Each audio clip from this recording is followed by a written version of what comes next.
Hey guys, and welcome back to the Warwick F1 show. This is episode 32 of the 2025 season, and after a surprisingly interesting Hungarian Grand Prix, we saw Lando Norris take victory as he benefited from a one-stop strategy which helped him jump a series of drivers, including his teammate Oscar Piastri, which means that he has further shaved the championship advantage to a single-digit figure.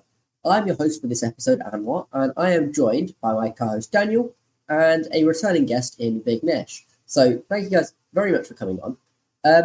If I got you both to describe this race in 3 words, what set of words would you describe this as? Starting with you, Daniel. I would go for one-stop strategy. Simply because it defined the result of the race, both the winner, and it was clearly preferential when everyone going into the race thought it was going to be a 2-stop. So, the strategy intrigue was probably what provided the most entertainment in this race. So, yeah, those are my 3 words. It was much needed entertainment as well, considering that we got an absolute bore fest at Belgium. So, very nice to see some entertainment. And I think Hungary generally always delivers with entertainment, which is surprising given the track characteristics for sure. Vignesh, how about you? What would you associate to the Hungarian Grand Prix this year? The 3 words I would like to use is another failed upgrade. When I'm talking about Ferrari suspension, I mean, coming into, I think, the Belgian Grand Prix, I had very little hope with the new suspension. And I believe I mentioned earlier on a previous podcast that it might give them some information for next year's suspension, given that I was not on board with the idea of them changing the entire suspension plan from last year to this year. I mean, we've clearly seen how bad it was, and for them to switch back to a new suspension type was definitely interesting halfway through the season. And based on 2 races so far, I can only say it's either been a failed upgrade or it's essentially a false dawn, which I'm used to as a Ferrari fan. So I'm not looking forward to the rest of the season, and it's wrong. Maybe it's even possible that Hamilton might end up the season without a podium. It's a long shot, but given how Ferrari is performing, it looks like it, I guess. It was definitely one of the more interesting results for Ferrari because I think it's important to remember they got pole on the Saturday here. Charles Leclerc put in a phenomenal performance in Q3 in a qualifying session where they didn't really look all too strong. They struggled throughout, and it was a very big surprise to see him start the grid from the front position. And he generally, I felt, performed at least. We'll get into this a bit later. He started this race pretty promisingly. Let's go to Daniel to give us our race rundown before we actually delve into quite a bit because we've got quite a lot to talk about here. Okay, race rundown of the Hungarian Grand Prix. So Lando Norris was the winner this time out. You can add him to the cheeky one-stop winners, Russell at Spa, Leclerc at Monza last year, kind of stealing that away from mostly Oscar Piastri, who went on the 2-stopper and lost out as a result. Actually lost out on all 3 of those occasions where there's been a cheeky one-stop, so he's probably never 2-stopping again in his career. In 3rd position was George Russell, and Ferrari and Red Bull failed to podium. Who else would step up to the bronze plate? I mean, all he had to do was slip past the snarling, wounded Charles Leclerc, apparently, who finished in 4th place. He led for 2 stints of the race before experiencing an even worse fall-off than 2023 spec Sergio Perez, to be honest. So when Russell got close, he just decided on plan C for combat, which sounds familiar in Hungary. Wonder why. 5th place was Fernando Alonso. It was definitely Monaco without the walls in terms of strategy for him because he was just driving so far off the pace and no one could overtake him. He packed everyone up and then speeded up so as not to get undercut by them, basically. Gabriel Bortoleto, best career finish of 6th. He's finally got more points than his name has syllables, which is to say quite a few. Good effort from him. And Lance Stroll in 7th place. Felipe Drogovic is probably sighing exasperatedly as he watches Stroll's post-race interview because it looks like he actually enjoyed racing on Sunday. So I guess that seat's closed for another decade. Lawson in P8, who's hit a vein of form that's quite rich. Richer maybe than Hungary's own parliament building, which is built of 40 kilograms of gold, actually. Max Verstappen, he was 9th. He really put the pest into Budapest on Lewis Hamilton, especially, with that move at turn 4 and even at the chicane on all the other drivers, turn 6 and 7, a beast in overtaking, but no pace. Kimi Antonelli in 10th, he scored his first point in the continent of Europe, actually, this season, but I think Mercedes probably still prefer Antarctica for temperatures. Isaac Hadjar narrowly missed out on points in 11th. He complained about traffic issues after the race, which you'd think he'd be used to being from Paris and everything, but apparently not. And in 12th position, we finally saw the Lewis Hamilton of 4 years ago on Sunday. Not from a pace point of view, I meant avoiding collisions with Max Verstappen. The nostalgia on that one. 30th position, Nico Hulkenberg, meh. He got a taste of the podium and decided he liked the midfield more. In 14th and 15th, the Williams car is just allergic to long duration corners with high lateral G, so Albon and Sainz finished there. Esteban Ocon's chance of points seemed about as real as the rumoured rain, sadly on both counts, actually, so he finished 16th. Yuki Tsunoda in 17th, only 1.5 tenths off Max Verstappen in qualifying, which must be an easy top 3, right? No, 16th and a 17th place finish. Alpine seemed all back to front during the Grand Prix. So with that said, Cranko Folopinto and Guilherme Pasley were the last 2 finishers. And sadly, Oliver Behrman did not become the record holder for the most consecutive finishes in a position other than first. So Crofty, who was advocating for that much of the weekend, might be crying into his commentary notes right now. But that is what happened in Hungary on Sunday. Never have I ever thought that I would see a Nepenthes reference in a Formula One race rundown. A what? Sorry. What you said? The 16th felt like a reference to football Twitter, but if you know, you know. I'll put it that way. Even if it was unintentional, that was very. It was funny. Definitely unintentional. I'm not. I don't even have Twitter, let alone football Twitter. But I'm glad I made a reference to something. Hopefully there are other appreciators of that outside of me, because I look like a bit of an idiot. But let's delve into this, because I saw quite a whirlwind of reactions from the start of this race, right? Charles Leclerc, surprisingly, took pole in a what can be only described as a phenomenal effort from him, ahead of the 2 McLarens. And we saw on the first lap Lando Norris lose 2 positions, which sparked a lot of bottler comments, a lot of Pando Porres comments, and the like. Do we think that was a bottle, looking at what happened? Because he had a better getaway than Piastri. He tried to make a move down the inside. He then got boxed in, and then that allowed George Russell to go sweeping around the outside, and Alonso followed suit too. Do we think that this was a classic Norris bottle here, or do you actually think this was unlucky for him to lose 2 spots? I think it was entirely unlucky. I agree. I think, like you said, Norris did get a better start than Piastri, but Piastri was very wise to it. And obviously his priority, as he made very clear during that race, is to beat Lando Norris on the track. And so he was going to squeeze him to the inside, onto the dirty part of the track. You don't want to be braking late there, as we've seen from in the past from Max Verstappen in Miami when he was forced to brake there, or Kimi Antonelli in Austria when he was braking on the inside line and took out Verstappen. So it was just excess caution, really, from Norris, which I think is probably merited. No, I don't think it was a bottle at all, to be honest. I mean, hindsight would tell you it was a stroke of genius, because it's what allowed him to try the Hail Mary strategy on the one stop and win the race eventually. But no, on the whole, on reflection, it was just Lando realising he's in a championship fight and playing the waiting game.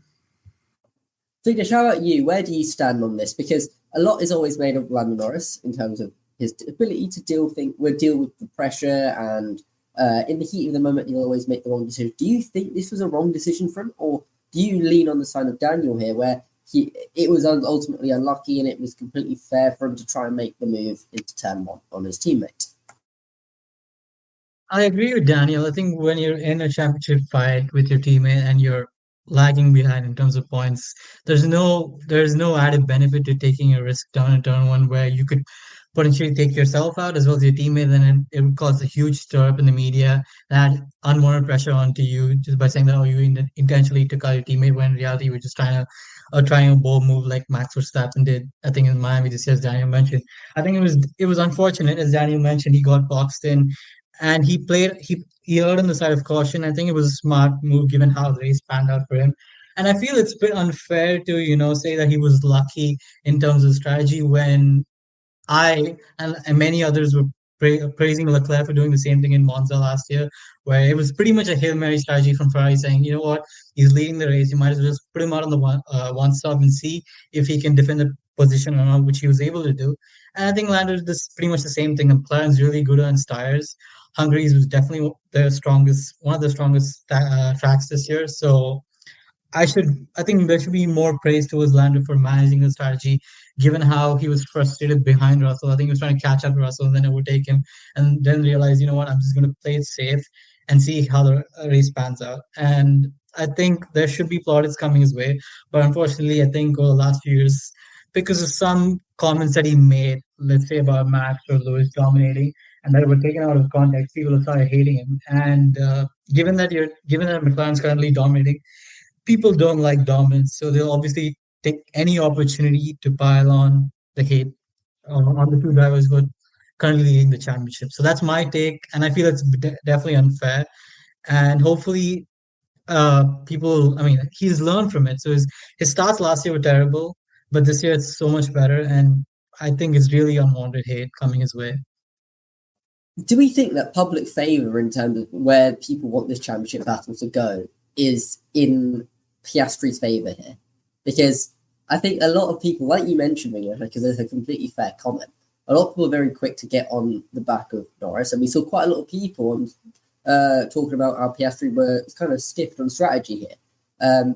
Do we think that these kinds of opinions are a product of people being more favourable to Piastri here, rather than being objective about what's happening? Probably. I mean, I wouldn't say that everyone wants Piastri to win, obviously, because there are many Lando Norris fans, and rightfully so. He's a good driver. He's an amicable personality. No, I definitely agree with Vignesh, actually, in that the Lando Norris kind of the narrative around him being quite cocky and egotistical, it may be true to a certain extent at times, but the examples that people have cited have been taken out of context. The famous one being Brazil last year. Lando saying luck, not talent. He didn't mean Max's drive. He meant the decision to stay out in the pouring wet and not box for another set of tyres. He just meant that the Hail Mary strategy that Red Bull deployed in staying out was lucky in a way. That's what he meant, not Max's drive, obviously. So, yeah, from that perspective, it's not really fair, the misconstrued comments and everything, but at the same time, it's just the fan base and media and social media. So from that perspective, maybe there is somewhat of a stronger bias in favour of Piastri from that point of view. Also, Piastri is just a funny guy. He's level-headed. He doesn't get too funny if something's not going his way. Obviously, he gets upset, which we've seen this year. But he is, he is also seen as the underdog this year. Well, he was coming into the year at least, going up against the established race winner of Lando Norris. And maybe it's a stretch to call him a title challenger of last year, but he was, he wasn't the out-and-out favourite like Lando Norris was. So there's a perspective that maybe Norris is kind of letting this championship slip through his fingers as well. So those are just kind of some of the variables at play. But there are still many, many fans on both sides of the discussion, which I think is healthy. Let's actually go through the Norris performance this weekend and how this played out, because he, like we mentioned, dropped down to 5th after turn 1, eventually got past Fernando Alonso, made kind of quick work of him, and then got stuck behind George Russell. Were we surprised that he was behind? Because we noticed and we discussed that Hungary's not amazing for overtaking. And we saw that as well at the front with Oscar Piastri staying behind Charles Leclerc. Do we think that him being stuck behind Russell forced him into the one stop? or do you think a two-stop was still possible for him, Vignesh? Um, two stop was possible for him, but he would eventually ended up behind Piastri, which is not ideal for him. So that's why he opted for the Hail Mary one-stop strategy. When you're in a championship battle with your teammate, I think there's an understanding within the team that if one of the drivers is opting for a certain strategy, obviously you try to counter that strategy. Otherwise, you'll end up behind your teammate, especially when you're starting behind him. And I feel like one of the uh, reasons he was stuck behind Russell is because I feel like the McLaren in general is horrible when it comes to handling dirty air. I think this generation of cars, especially 25 version of cars, are pretty bad when it comes to following the car ahead. I think the McLaren tends to struggle. It doesn't have the best straight line speed, but but obviously it's the best car in the grid. But I feel like some of the races have noticed it. They find it, both McLaren find it difficult to overtake let's say Ferrari or Max in Spa for that instance. So I feel like they struggle with that, and maybe he just thought to himself, if I just take care of my tires, you know what, I'll just try the one stop. Because I mean, for the McLarens, I feel like tire management is their strongest point, and they've used it and they've played their cards well. And in Norris's case, again, as I said, if you're starting behind your teammate, if you follow the same strategy as Oscar did, you're only going to end up behind him. And in his case, he wants to win the championship. So if there's an alternative strategy that may or may not work, he's obviously going to take that gamble. Otherwise, you eventually end up eating the championship, and that's not what he wants. So, yeah. Yeah, credit has to go. You go for it, Daniel. I mean, yeah, I was just going to say, crucially, you know, if Norris had just followed Piastri's strategy, Norris would have stayed behind Piastri. But because Norris went for the one stop, it was inevitable that Piastri would come up to the back of Norris, so he would be behind Norris. And that inversion is key, obviously, because of the dirty air, these regulations, as you said, but also this track. I mean, I was kind of abstaining from pessimism in the Hungary preview, but my word, those last two corners are absolutely horrendous for turbulence and instability to a following car. And you could see that on Piastri, his McLaren, clear as day. The oversteer was horrendous in almost all sections of the track, but especially he had a couple of big snaps coming out of the final corner because it's so long and you need the downforce to get the power down early. So from that perspective, he at least one of his chances was greatly squandered because of the effective dirty air. So that's ultimately what played into Norris's hands.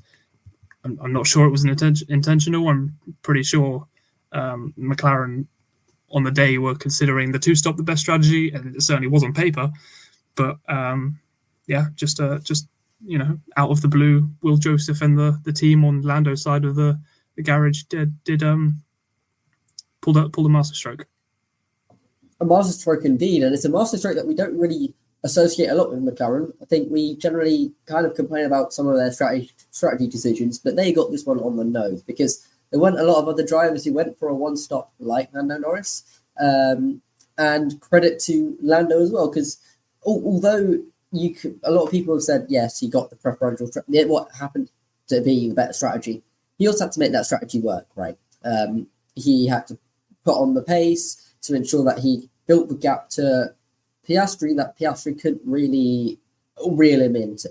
And I think that is a credit to him. I think it was also a credit to him to said yes to that one-stop strategy and to protect the tyres as well. Because I imagine that wasn't something that he was really thinking of until pretty late on into stint one. So when he's not been thinking about it, for him to have protected the tyre in the way he did to allow him to make that one-stop conversion possible, that is also an impressive thing. And it's something that I think I think a lot of people will say Norris has over Piastri in terms of a characteristic, like racecraft or anything. I think it's tyre wear for Lando Norris, which he probably has a little bit of an advantage over, and he made that work here to good effect. He also had to defend as well because he got the track position eventually, and had to. He had the gap that he had to try and defend, and Piastri did reel him in because they only finished 6/10 behind, and Piastri did have two opportunities and two attempts really to go for it, and he did try it and wasn't able to make it stick. There was that one on lap, I think it was the penultimate lap of the Grand Prix, where Piastri locked up his tyres, nearly went into the back of Lando Norris. Do we think that is a sign of desperation for Piastri? Or do we think that's just that was him trying to send it like his countryman, Daniel Ricciardo, Vignesh? It was definitely a move, desperation. If the roles were reversed, I think people would definitely make fun of Lando Norris a lot more than they did for Oscar Piastri. It's definitely not one of those you'd see from the Honey Badger. I think the most of them were controlled, in my opinion. But it's understandable in Piastri's case because I believe that he was frustrated behind the wheel, knowing that he lost position to his teammate who was on a Hail Mary strategy, and like he was frustrated knowing that he overtook Charles Leclerc, and he believed that he was in the real race. After starting from like the front row and then pretty much keeping keeping a distance to Charles, and then after Charles fall off, he thought he had the race win wrapped up, only to see his teammate ahead of him on track. So he felt like he'd been screwed over by his team. And in reality, as you mentioned, Norris put in the effort to make that one stop work. So there's definitely desperation, and it's understandable. They're quite close when it comes to points. There's 10 races to go. So if there's any opportunity to have a 14-point swing, given that he finished P2, so he would have finished P1. That's 14-point swing. So he extends his gap from, let's say, 8 to 22. That's a big swing, and it's definitely a huge mentality change heading into the summer break. That okay, I have a 22-point gap on my teammate, versus like having an 8-point gap. So there's nothing wrong in making that move, but it was definitely desperate in my opinion. And I think one thing to note here is, I think Piastri's done this bit because he got the message after that, something along the lines of, how we go racing or something like that. And it kind of made me think back to Austria and the move he tried to make on Lando Norris, which also nearly resulted into an incident between the two. Do we expect this, Daniel, to be something that we see a little bit more often here between these two drivers, given the close nature of the championship battle? They're 9 points back. There's 9 points kind of splitting the two drivers at the moment. Like Vignesh mentioned, there's 10 or so races to go. Do we expect these types of moves and dives to try and to occur more frequently now? Yeah, because it's, to put it in basic psychology terms, Oscar Piastri was rewarded. There was a reinforcement for sending the dive bomb in one of his previous victories in Azerbaijan 2024. Just last year, he sent one on Charles Leclerc from downtown into turn one. He made it stick. Charles gave him the room just about, and he won the race because of that move. And that obviously there's a shift in mentality. Okay, I can make those kind of moves, and they will win me races. So now he's trying to do the same thing with Lando Norris. But what I think is quite funny is, on both occasions that he's tried it, something different has happened from what did with Charles Leclerc. Charles Leclerc did not leave Lando Norris did not leave the door open. Instead, he just starts turning in early. Like, he turns in earlier than he normally would on the racing line. And he expects Oscar Piastri to slow down enough not to rear end him, which I think is quite brave, because Oscar Piastri was clearly steaming in with a lot of speed. And both times there were front lockups from Oscar Piastri and a clear momentary, panic, as much as Oscar Piastri does panic, of, oh my goodness, I'm going to hit my teammate, I need to slow down quickly because his rear tyre is in my face. And it could have ended so badly. It could have ended, in sort of a Canada way, or they could have both been taken out by it, or even just Norris could have got a puncture as a result, and Piastri would have won it. And then that would have resulted in some intra-team friction. So the way it happened was probably the best for all parties, except maybe the fans who want a really spicy championship fight. But I foresee that we will see those kind of moves again, or maybe Piastri will try something different, feint to the outside, move to the inside like he did on Verstappen in Miami. We keep bringing that up, but it was brilliant. So he's got this repertoire of racing moves. He doesn't need to try the same one again and again on Norris, because he's tried it twice and it hasn't worked. So, let's see some variation. I'm not expecting to see loads of it, but it will make a reappearance because Piastri loves being late on the brakes. That's good for us. Very good for us indeed. Overall, just a very competitive, very, very impressive result from Norris. I think he's got, although he didn't do the best at the start. I think overall, from then on, it was a very impressive performance. I don't think Oscar Piastri had a lot wrong in his performance, to be honest. We saw maybe the critique is that he should have got past Leclerc. Vignesh, do you think he probably should have done that, or do we think that's unfair given the track that we're at and the surprising amount of pace Leclerc had at the beginning of the Grand Prix?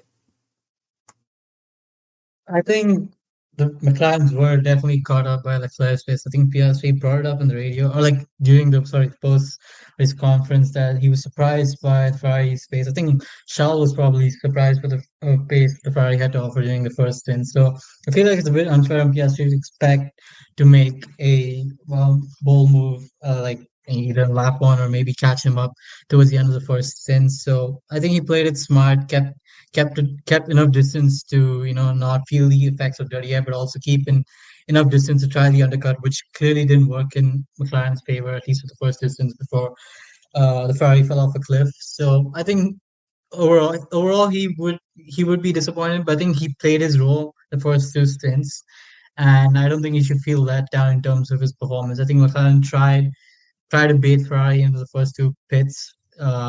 He eventually made the move when Charles' tires started falling off a cliff and just like had zero pace in the car. But otherwise, I don't think he had many mistakes, in my opinion, at least in the first two stints. So I think any criticism of his pace during the first two stints is a bit unwarranted, in my opinion. He just had his plan and stuck to it. Because clearly, as you mentioned, McLaren went into the race thinking it was a two-stop, and given that he was the lead driver, they gave him the preferential strategy. So yeah, I don't think it's fair to criticize Piastri for not making a move. Yeah, I mean, I think it's time to go into the Ferrari of Leclerc and Ferrari as a whole, because we've mentioned them quite a bit, because Leclerc had surprisingly good pace in the qualifying and in the race, and began to suddenly, kind of like a flash, began dropping off a cliff midway through the second stint. Vignesh, I know that you want to talk quite a bit about this, so I'll let you get on your soapbox here. What do you want to say about Ferrari and their performance this weekend? It's honestly disappointing, but I'm not surprised. I think that's the best way I can start off, because as I mentioned earlier, suspension upgrade, I had very little hope that it would do something to improve their performance for the second half of the season. I thought it would help them with the drivability issues, which I think both the drivers said it made it a bit more drivable in Spa. But then again, I feel like Spa is a completely different track to Hungary, so maybe that was just a completely like one-off scenario where the car was doing well. But in this race, I've gone back through some of the radios or some of the instructions that were given to both the drivers, and I was pretty surprised to hear that Lewis had to. You can correct me if I'm wrong, but I believe Lewis was asked to lift and coast from lap 3, so which is why he was stuck in that DR strain for such a long time. I wasn't expecting him to make a lot of moves up the field, given how the track is, and it's almost impossible to overtake once you're stuck in that Fernando Alonso DR strain. But it was really surprising to see him stuck there.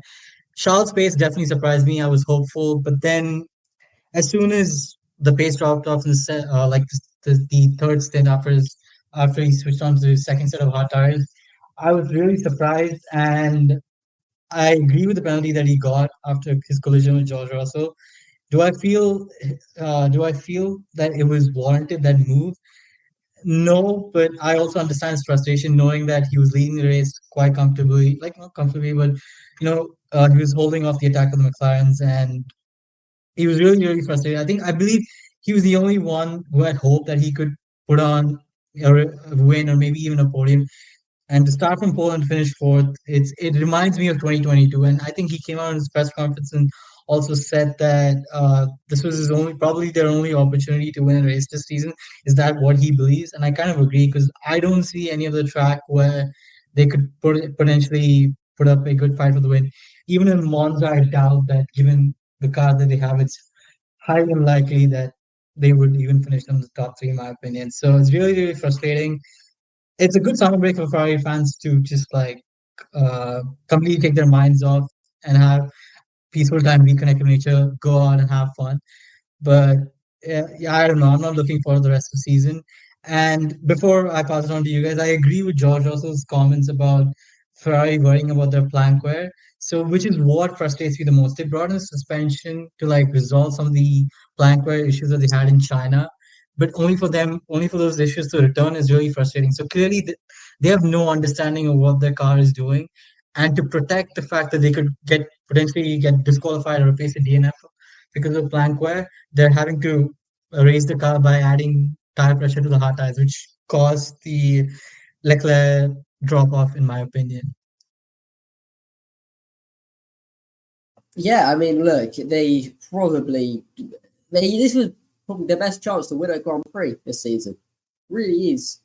And for them to have dropped the ball in the way they did, because Leclerc actually seemed pretty on it. Now, we don't know for certain if Leclerc would be able to get past Lando Norris, but he had track position, and on a track like Hungary, track position is very important. So he had that advantage going for him ahead of Piastri and Russell behind. Daniel, what do you have to say about this? Because it feels like it can never go right for them. It really doesn't. I think it's a huge shame for Ferrari, honestly.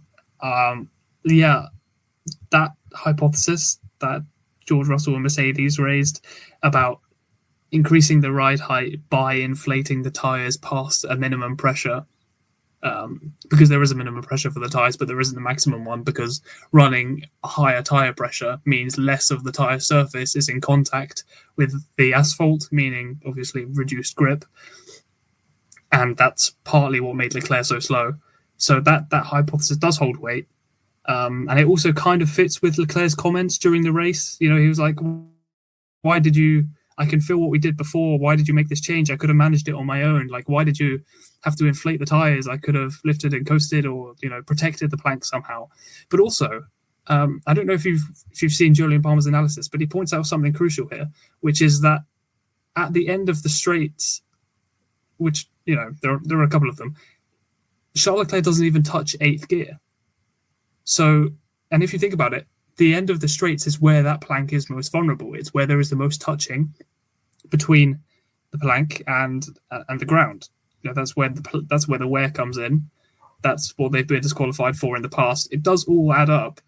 You know, it is the cynical viewpoint, because Ferrari themselves have come out and said, you know, it was a chassis issue. We might have had some damage. We have to look into it. And since then, there hasn't been an official word as to exactly what the issue was. They've remained with those statements, as far as I'm aware. So my hypothesis is that the issue with the chassis was that it was too high off the ground, and as a result was not producing enough downforce. There was not enough grip in the tyres. Charles Leclerc was having to save the plank, and the issue was dire. I mean, Piastri passed him on lap 51, and come the checkered flag, Leclerc was 42 seconds behind Oscar Piastri. That's at the end of lap 70. So he lost over 2 seconds per lap on average, thanks to this issue, when he was pulling away in the first stint. So I think this weekend, it might have been a case of Ferrari brought the upgrades. Yeah, the suspension in Spa. Maybe there was some progress that they made. You know, reduced plank wear. It's all going pretty well. Why not just whack the ride height down in Hungary and see how we fare? And that could be possibly an explanation for their sudden increase in pace and the subsequent panic of, wow, our plank's taking a beating this race. We might need to put some preventative measures in place to make sure that we don't get disqualified. And in doing so, they finished 4th. Shades of 2022, to be honest. Charles Leclerc started 3rd, finished 6th, I believe, which is a drop of 3 positions, just like this year, except that was a much more obvious issue. So, you know, you can take the face value viewpoint of the chassis or the cynical viewpoint, but it was a mega shame. A shame indeed, and it didn't get any better on the other side of the garage either, because Lewis Hamilton had an absolute rotter of a weekend. In qualifying, he came out and said that he was useless and they should get another driver in. What did we think of Hamilton this weekend? Because it just seems like he's in a rut at the moment and he can't get out of it, Vignesh. Yeah, I mean, like Hungary's supposed to be one of his best tracks, and I feel like this season, every time we head to a supposed Lewis Hamilton track, and his record is like pretty much flawless or spotless in terms of finishing in the top three or top four. Ferrari are quite adamant on breaking that record. We saw that in Silverstone, and we're seeing it in Hungary. So it's a bit sad to see that side of Lewis where he's downbeat and dejected, and having no faith in himself. And at the start of the season, we were like so hopeful. That picture in front of the house in Maranello, and we're like, okay, it's going to be a good season for Lewis. He's in a completely different team, new atmosphere, and he's going to like try to match his best, like in terms of his race pace with Charles Leclerc, given how he was performing as George. His qualifying was starting to fall off against George, and we know that George is one of his best qualifiers. But for him, that's this weekend to see his teammate put that car on pole while he's in 12 must have definitely taken a toll on him. But at the same time, if he were to take one positive, I guess, is the fact that the Shah also fell off a cliff in terms of car performance. So, like, honestly, I think both drivers are downbeat. It's just that Lewis has had a rough patch throughout the entire season. Maybe a few highlights, as I said, some fourth and Silverstone fourth in a couple of other races, I think Imola. But apart from that, hopefully this summer break does something good for him and he comes back stronger because next year I think he should probably just write this year off and then focus on next year. I think that's the mentality the entire team should have. Just forget about the season, try to, get as many points as you can, or just focus on getting extra winter on time for next year and build a better car for next year and hopefully both Charles and Lewis can challenge for the title next year. That's honestly the best way of looking the season. Just call the season as it is and focus on 2026. It feels like that we're kind of we're saying the same thing for quite a few teams about focusing on 2026. Daniel, I want to focus on what Hamilton said in that interview because I think I've watched the sport since 2010, and I've never ever heard of a driver saying they need to change driver. So he's pleading to his team that they need to get rid of him. He called himself useless and then said, Ferrari need to change driver. Do you find this as absurd as I am thinking of this as? Because I found that incredible that he actually said that in a press interview. Do we have concerns that he quits at the end of the year based on this? I mean, Lewis Hamilton's so up and down. He's clearly a very emotional driver. I mean, just a few weekends ago, he was saying, I refuse to allow myself to be one of the Ferrari drivers who failed to win a championship with them, the likes of Vettel, Alonso, that caliber who were clearly good enough to be world champions, but just didn't manage it with Ferrari. And yeah, I think, the issues that Ferrari are having, both with Hamilton and their car, could be interconnected in that, you said it, there's seems to be a lack of understanding from Ferrari's side about this car. And if they can't understand why their car's behaving the way it is or how to fix it, I don't have much faith in them being able to help Lewis Hamilton understand how to drive the car either, or how to set the car up in his favour, or why he's not being able to extract what Charles Leclerc is. I think it might be an overreaction from Lewis, if I'm honest, because you look at the last 4 weekends, Austria and Silverstone were highlights of the season so far, to be honest. I mean, I know he's not got no podiums, but back-to-back P4 finishes, I believe, which really it looked like it was going, up and up for him. He beat Charles Leclerc comprehensively in Silverstone. Obviously, that's because Leclerc had a second Silverstone stinker in a row. But, I just think, yes, the last 2 weekends weren't very good, but the weekends before weren't so bad, given the machinery that you're working with. So I think it's just another case of reserve the summer break and waiting to see, to be honest. And next year is a fresh slate.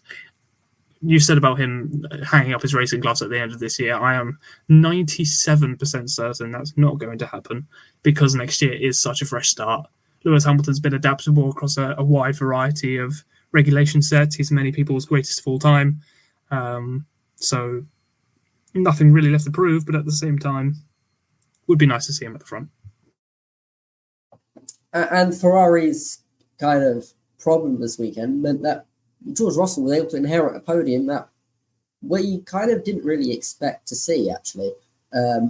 We didn't really see a lot of performance out of that. And somehow Russell was able to pull out the bag and finish on the podium here and join the two McLarens. Did he do anything special this weekend, Vignesh, or was this a classic Russell performance and then a little bit of luck along the way? I think it was definitely. I think he definitely put in a lot of. He put in an underrated performance in qualifying. I think that's what helped him the most. I think he said himself after quali that he could have probably put it on the front row if it wasn't for a mistake. I think in the last corner, where he believed that he lost maybe a tenth or two. So which given how close the quali gap was, I think it was 1.5 tenths between the top six.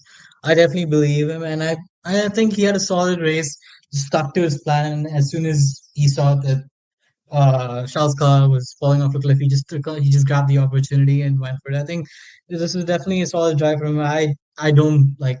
Obviously, I'm disappointed from a Ferrari fan's perspective, but he's been carrying the team throughout this year, given how Antonelli's form dropped off in Europe. I know he scored a point in this race, but generally speaking, Kimi's form in Europe has been horrendous. His luck has been horrendous. So it's nice to see George picking up the maximum available points there is for the team and potentially maybe carrying them to a P2 finish, given that basically he's driving with a rookie in his team. Ferrari is the only team that have like two solid drivers with a terrible car. They're trying to get the maximum through each race weekend, and then you have Max and the other Red Bull, who's basically a one-man team. So George is carrying a lot of weight on his shoulders, being the team leader. I think he's doing a really good job. And genuinely, he's been one of the most underrated drivers this season. So I respect the hustle that he's putting in, and he'll continue to do so. I'm pretty sure there are other races where Ferrari or Red Bull are struggling off the pace. He'll definitely capitalize and collect an easy podium, in my opinion. I mean, Daniel, we've sung his praises on this podcast for quite a while, haven't we? Just continues to put in good performances. Never really seems to make them big errors or mistakes that other drivers are making. And I think you'll agree with me here and say this is what we This is what we expect from Russell. He'd probably be a title challenger if he had the car behind him. Yeah, exactly. We have sung his praises, and let's not forget that the Mercedes hasn't been as competitive as of recently as it was at the start of the year. I believe George Russell now has, many podiums this year, more than Max Verstappen, I believe. So he has been putting that car where it doesn't deserve to be. And yeah, this race was a case of just kind of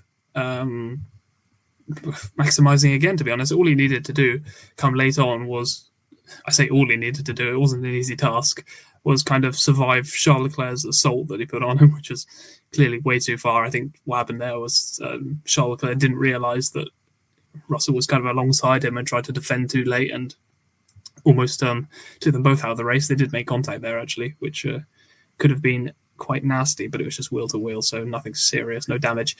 George Russell is certainly ready for a championship fight in my eyes. He used to make quite large mistakes during races. We don't see that so much anymore. I think a lot of those mistakes that he was making were quite high profile because they tended to be in quite high up positions, notably Singapore 2023, of course.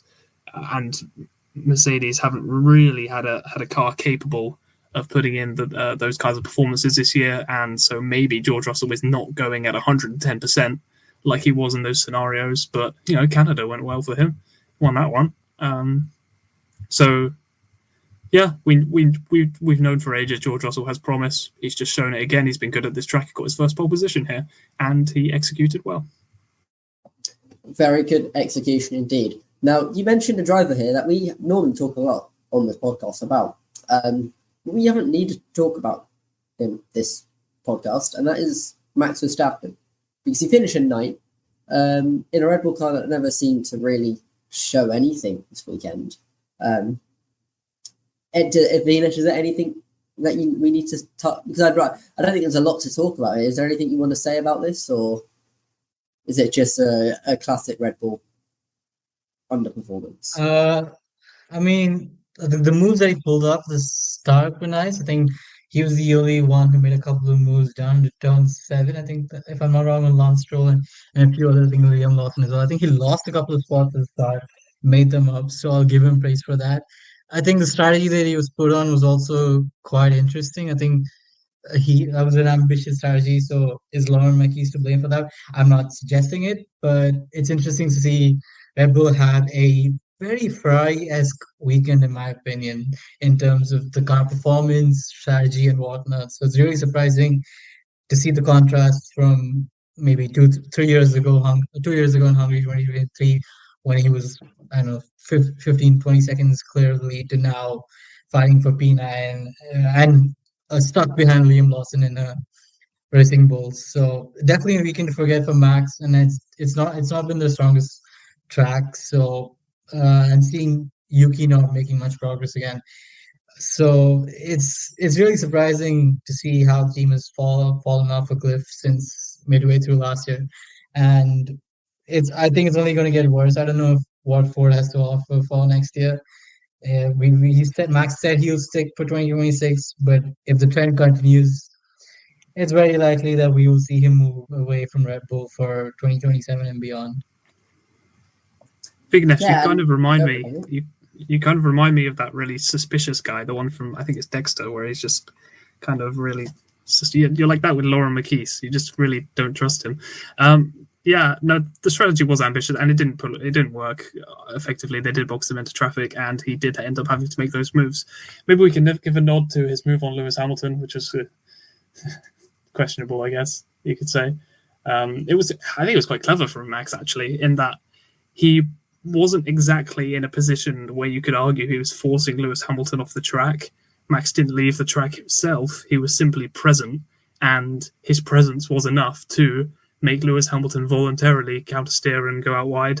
And then, of course, in the stewards' meeting afterwards, Lewis Hamilton didn't even turn up, so he couldn't argue his case. I don't even think he really wanted to. He didn't need to. So that was no further investigation, of course. But yeah, it's just normal drivers would sit behind and kind of complain to their race engineers when they get into a DRS train, but not Max Verstappen, and certainly not when it's Lewis Hamilton in front of him. Those two are great to watch. Just a shame it was for P11 and P12 instead of P1 and P2. And the Verstappen's pain was the gain of a few midfield drivers, because Fernando Alonso in his Aston Martin finished a high fifth position, and it's a fifth position that he honestly very much deserved.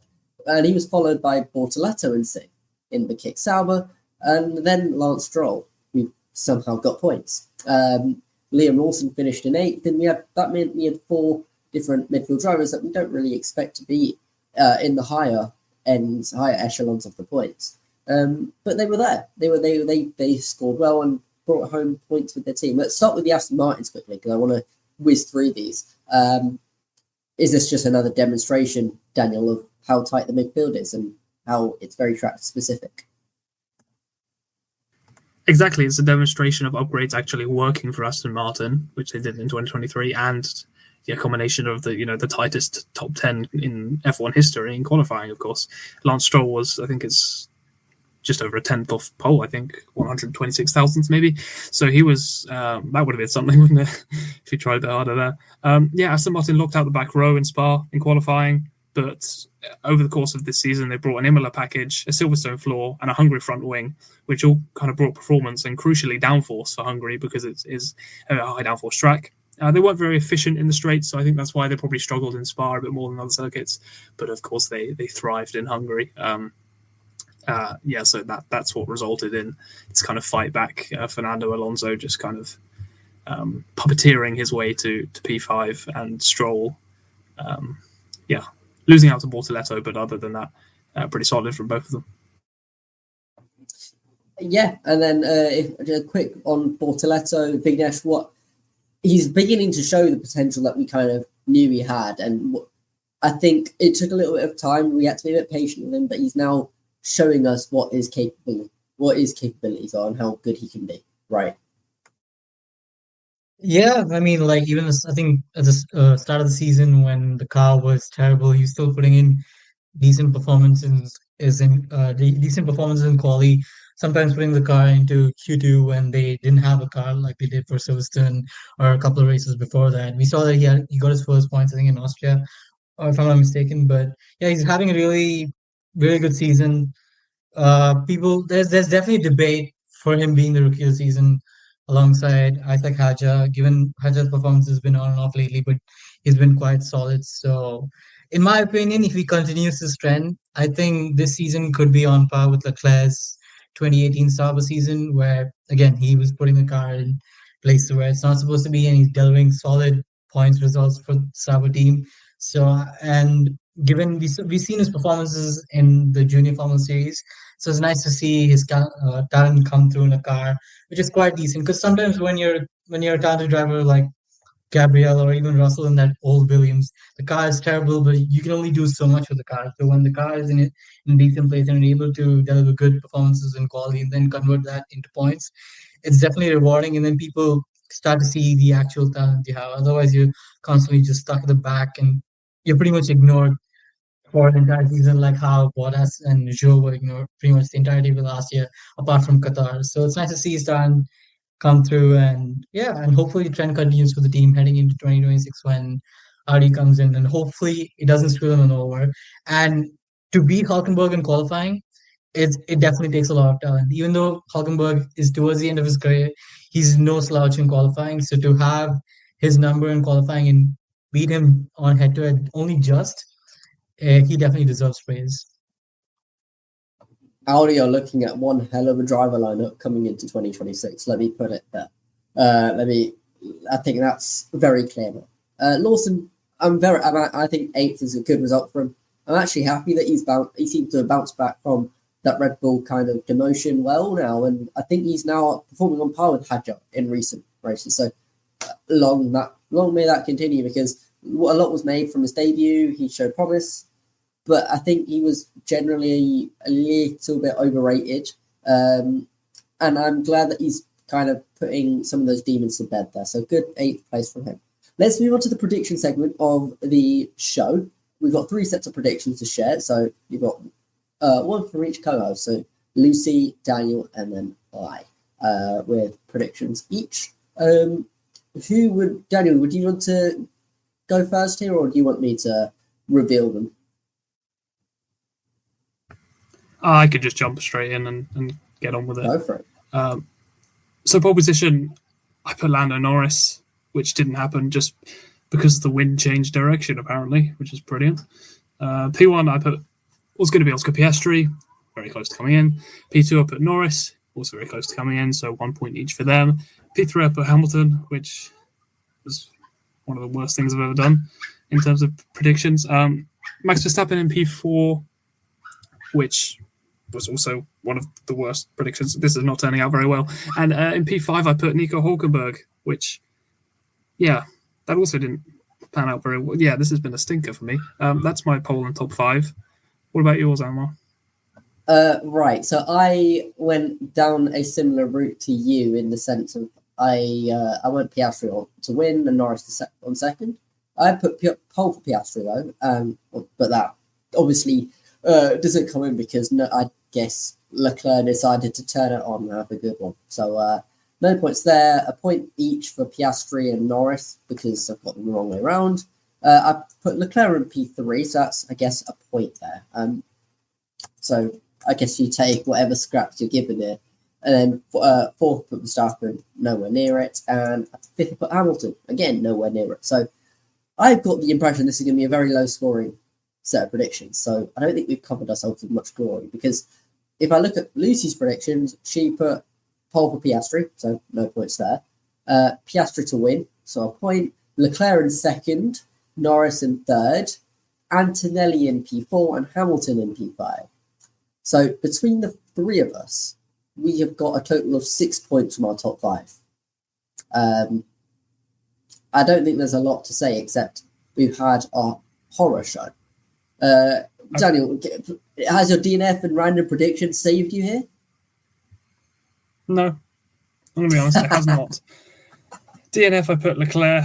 I'm not sure what would have hurt. Maybe I'll ask Vignesh this. Vignesh, what do you think would have hurt more as a Ferrari fan? Would it have been just a DNF from Leclerc, maybe in the second stint at some point, or was it slowly watching him slip off the podium and lose all hope during the race?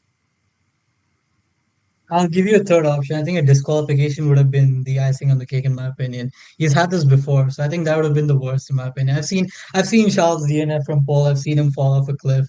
I think a DSQ would have been like honestly the worst thing to see. So that's my take. All right, neither of them. Perfect. My random prediction has not come in either. I'll just say that.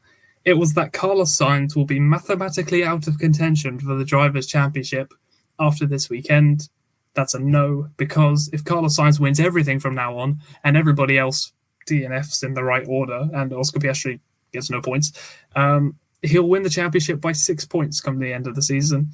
So, yeah, I was 7/10 off this coming in if Piastri had won. So that's a painful kind of... Wow, that one stop from Norris really screwed me over this round. Anyway, it really did. Honestly, to be 7/10 off, you were 7/10 off one of the most unique random predictions I've seen. But also last weekend for Belgium, I was 1.6 seconds off my random prediction point coming in, and now it's even less. So across the last two, I've been only 2.3 seconds off 2 random predictions in a row. And I hate to put more salt in the wounds, but was it Silverstone where you said that there would be a safety car period that would exceed 9 laps? I forgot about that. Yes, exactly. The number that I said there needed to be more than, which is a shame. But I got Austria right, which was a driver from the back row scores points. So thanks, Nico. Got that at least. I mean, look, you can't say you were a million miles away at any point, can you? Exactly, I'll take it. My DNF was once again a rookie DNF, and that didn't come through because although a DNF did happen and it was by a rookie, I picked the wrong one. I picked Isaac Hadrow, who finished in 11th outside the points. Ollie Behrman was the DNF for this weekend, and if I put him, I would look like a genius for bullying more rookies.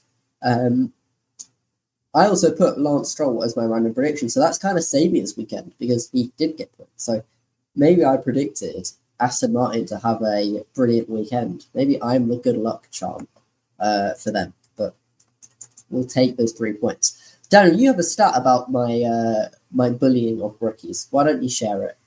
Oh, thank you. I do. Thanks for reminding me.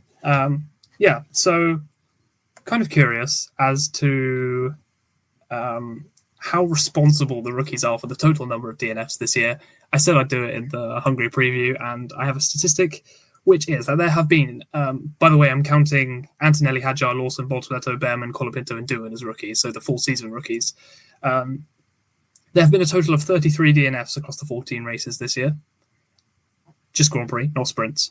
And the number of rookie DNFs is 18 out of those 33. So that is 55% of the DNFs have come from rookies, and they make up about 30% of the grid when you could count Colapinto and Doohan as one car, basically. So, yeah, higher than usual, which is what you'd expect. But over half of the DNFs from less than a third of the grid, mostly from races like Australia and Miami, which had 4 rookie DNFs each, and Silverstone, which had 5. So, yeah, those are not great races. Challenging, of course, but that's what's been going on. So what you've said is there's reasons for me to bully rookies, which I will take. Yes. Get in. Just to round out the predictions and the show as a whole, Lucy has her DNF, Ollie Behrman. So she also got kind of redeemed by her DNF and random prediction, but her random prediction was Ferrari start on different tyres. This was to do with the idea that we were going to get wet weather, which was predicted. That never came through. Unfortunately, the F1 biosphere strikes again. But that brings us to the end of the 32nd episode of the Warwick F1 show. I want to thank Daniel and Vignesh for coming on and reviewing the events of the Grand Prix with me. And we will be back later this week for a mid-season check-in as we've hit the summer shutdown. It's time to take stock of all the things that have happened so far and assess where teams are. So that's what we're going to do later this week. So we'll catch you then. Thank you very, very much for watching from your seats at home, and see you then. Goodbye.